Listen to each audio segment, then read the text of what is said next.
You can freely edit department records as needed. However, keep this in mind.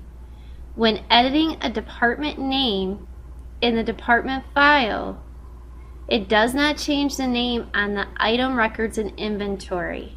So I'm going to go to the items list, and you see the department. So if you change the item in the department list, you will have to then go into this department. You must edit the department name for each item assigned to that department to reflect the new name.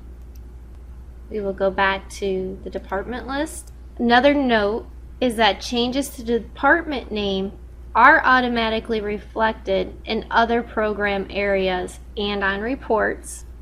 Editing the margin and markup or the tax code does not update existing items in inventory. These values are used only when adding new items to inventory.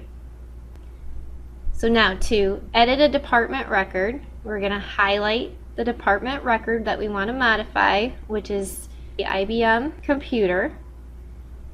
We can click Edit from the right-hand side of the screen.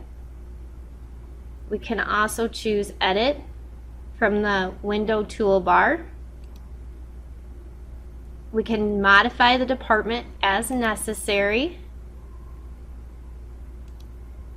I'll put a margin of 50% in there. Click Save. And that's how you edit a department record. Thank you for watching my video. Please subscribe and click on the bell to be notified when I make another video about point of sale. Thank you, everybody.